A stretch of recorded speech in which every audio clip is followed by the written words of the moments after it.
Hello, everybody, and welcome to the Capital Gains Tax Solutions podcast, also streamed on Expert CRE Secrets podcast, where we believe most high net worth individuals and those who help them, they struggle with clarifying their capital gains tax deferral options. Not having a clear plan is the enemy, and using a proven tax deferral strategy such as the deferred sales trust is an amazing way for you to create and preserve more wealth by exiting multi-million-dollar cryptocurrency, business, or real estate assets.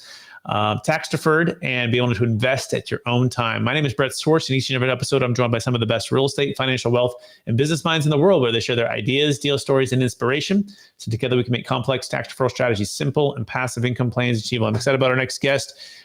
She is the Director of Investor Relations at Lone Star Capital and oversees marketing for the company. She's responsible for coordinating Lone Star's in-person summits. She's originally from the Bay Area of California, and she's now residing in New York. Please welcome to the show with me, Dasha Beardsley. Dasha, how are you doing? I'm good. Thank you so much for having me. Absolutely. And for our listeners getting to know you for the first time, would you give us a little bit more about your story and your current focus? Yeah, absolutely. So I'm from the Bay Area. I studied at USC, the University of Southern California. I got a degree in real estate development and decided to work for my older brother's firm, Lone Star Capital, coming out of college. Excellent. And taking another step back, before we dive into navigating passive investing and marketing strategies, I believe you've all been given certain gifts in this life, and these gifts have been given to be a blessing and help to others. So I'm curious, what would you feel like is your one or two like super strength, or superpower, and how does that help how you help and bless people today? I think multitasking and being able to stay organized within focusing on many different things is what has really helped me in this role, and I think just a great strength of mine. I think with investor relations, you have so many different things that you have to do, people to keep track of, so those skills are really important. Cool. Excellent. And so let's dive right into the topic at hand, which is doing just that, navigating passive investing and marketing strategies. So what would you say is the number one secret to doing what you do and doing it well? I would say communicating really well. I know that communication is kind of a cliche, but I think it's super, super important. And even though it is very, harped on in this business, I think that people still don't necessarily, value it as much as they should. There's plenty of times that investors will have a positive outcome as far as returns with an investment or an investment company, and they still won't want to invest again because their communication just wasn't up to par, or they didn't feel that seen by the company. And so I think whenever someone's wanting to invest their hard-earned capital with a sponsor or an operator, I think it's really important that you make sure that you communicate that you're taking it very seriously, being a steward of their capital. So communicating well, timely as well, is very important. Excellent. Yeah, I couldn't agree with you more. You've got to make sure you have clear, concise, and detailed information for people to make sure that they're not getting any confusion, right? Because a confused mind always says no. And by the way, you can learn more about Dasha and Lone Star Capital by going to lscre.com. That's lscre.com. So what are you seeing right now? And as far as marketing trends, Dasha, maybe even talking about AI and ways to use AI, what are ways that are helping you to communicate even better these days? So as far as marketing, there's a ton of new softwares that use AI that make it a lot easier. Luckily, I'm overseeing marketing, so this helps my marketing team to be a lot more efficient. So, for example, there's we put out content on all social media platforms 5 days a week. So that's kind of one of the big things that we do for marketing, is providing educational content and posting that on social media.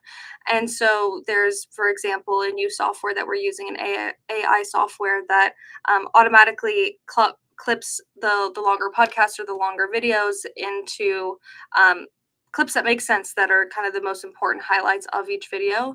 So that really helps. And there's also AI that can help you write captions, also come up with certain ideas for topics. We haven't used that yet, but there's a ton of change happening specifically, I see, with marketing as it relates to AI. Excellent. Yeah, I'm finding that ChatGPT has been awesome too. Right? You can talk into it and say, "Hey, help me create a 3 email sequence. Help me to create a Instagram post or LinkedIn post," and you can just kind of tell the story behind it or the idea that you're trying to get out, and it's going to concisely and in a kind of great way put it pretty much together. And then of course you edit it a bit, but it saves a lot of time for that first draft just to get it out. I know for me to be able to talk into the app on my phone and then see it pop up on my desktop has been amazing for me. I feel like I do more. I'm more likely to actually create the content because it's not such a barrier to sit down and have to like literally type it out finger by finger. Any thoughts on that? Yeah, I think it's also really helpful with, I'm sending emails all day, responding to people, and sometimes if it's just a little bit more complex of an issue, I can get writer's block, and so I go to ChatGPT all the time to at least start a first draft of what I'm going to say. Of course, I edit it a lot. It's not going to be able to have my voice as much as I'd like, or whatever it is, but it really, really helps getting over that initial hump of like, oh, I have to send this long email, and I think it outlines it very well as well to make it more organized. Yeah, I couldn't agree with you more. So what else? Are you guys doing conferences, Darsha? Are you guys doing events? Talk to us a little bit about that strategy for Lone Star and how that's working out. Yeah, so our team, I don't go to all of the conferences, but our team goes to a lot of the major conferences. And something that we do a lot of specifically is we schedule meetings beforehand. So we want to be really organized and intentional whenever we are going in person. We want to make sure that we're meeting with the people that we want to meet with and not just leave it up to chance. So that's something that we do. And then we also host our own summit in the fall of every year. So this is going to be our fourth one coming up in September of 2024. And this year it's going to be by application and invite only. And yeah, the real goal is just to bring the best in class operators all across commercial real estate, as well as, top tier equity providers. Excellent, great. And tell us a little bit more about Lone Star and what you guys do and how you guys earn great returns for your investors. So at Lone Star Capital, hence the name, we are only in Texas at the moment. The majority of our portfolio is in Houston, which is where we've been focused for the majority of the firm's lifespan so far. And then now we have recently expanded to Dallas and San Antonio. And so we're very intentional about which markets that we're in, not only how we pick them, but also just staying in those markets and being very focused. That's one of the key principles of our investment strategy, because we've seen more and more over the years how much this has benefited us to be very focused in particular markets. For example, we have plenty of situations in Houston where we own the same properties right next door to each other, or there is a smaller multifamily building that we wouldn't normally buy, but because it was right next door, it shared a fence with our existing property, it made sense. And it also, we were able to, they reached out directly to us to sell. They didn't actually market the deal, which is pretty rare these days to actually find an not marketed opportunity. So from the acquisition side, it's really helpful to be focused geographically, having a good reputation in those markets for actually being able to transact. But then also from a management perspective, we brought in-house management in 2021, which was pretty early on in